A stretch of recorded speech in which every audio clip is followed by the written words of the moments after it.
KaraokeBooks. The Blue Castle. Lucy Maud Montgomery. Audiobook. Chapter 15. Let us be calm, said Uncle Benjamin. Let us be perfectly calm. Calm. Mrs. Frederick wrung her hands.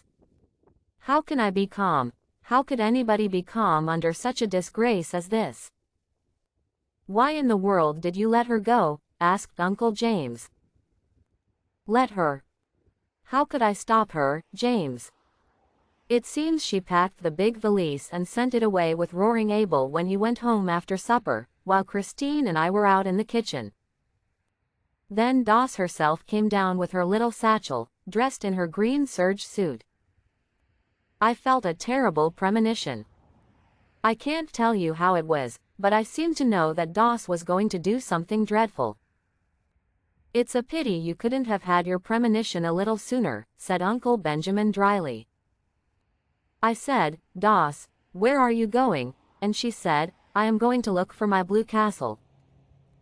Wouldn't you think that would convince Marsh that her mind is affected? Interjected Uncle James. And I said, Valency, what do you mean? And she said, I am going to keep house for Roaring Abel and Nurse Sissy. He will pay me $30 a month. I wonder I didn't drop dead on the spot. You shouldn't have let her go. You shouldn't have let her out of the house, said Uncle James. You should have locked the door, anything. She was between me and the front door. And you can't realize how determined she was. She was like a rock. That's the strangest thing of all about her.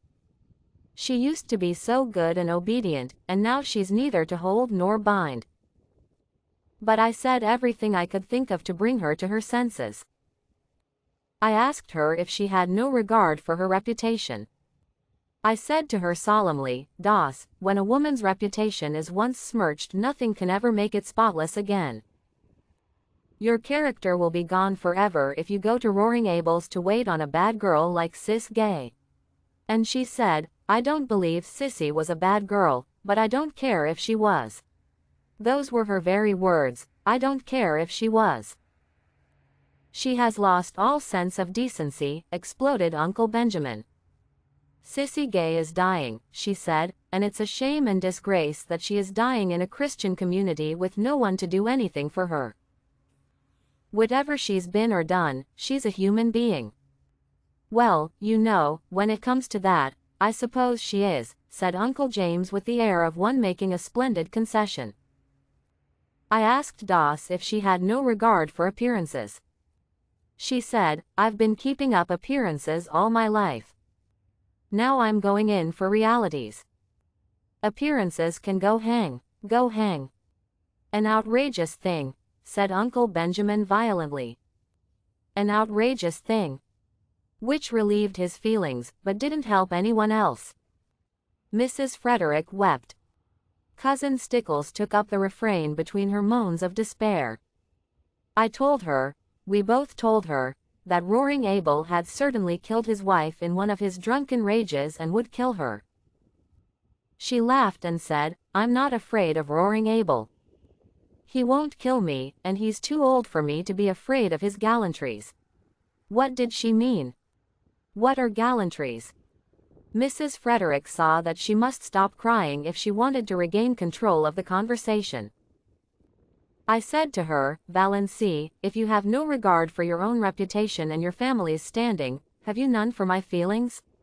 She said, none. Just like that, none. Insane people never do have any regard for other people's feelings, said Uncle Benjamin.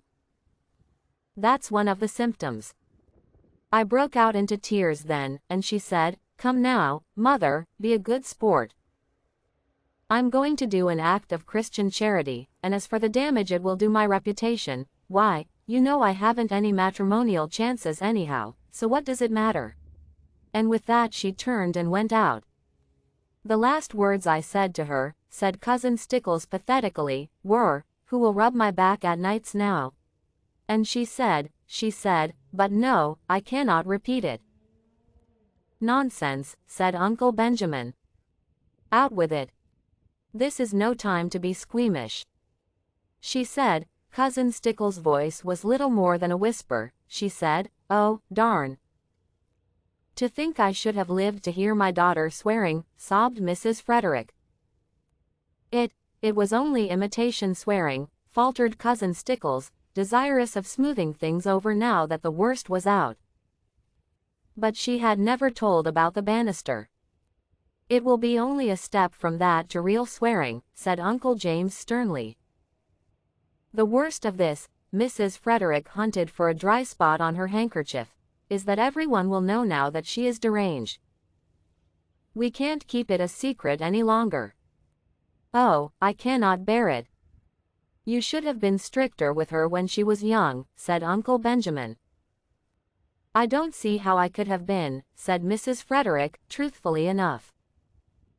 "The worst feature of the case is that Snaith scoundrel is always hanging around Roaring Abel's," said Uncle James.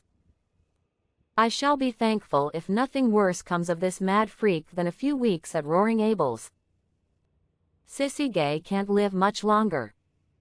And she didn't even take her flannel petticoat," lamented Cousin Stickles. "I'll see Ambrose Marsh again about this," said Uncle Benjamin, meaning Valency, not the flannel petticoat. "I'll see Lawyer Ferguson," said Uncle James. "Meanwhile," added Uncle Benjamin, "let us be calm." If you liked what you heard, please subscribe to the channel.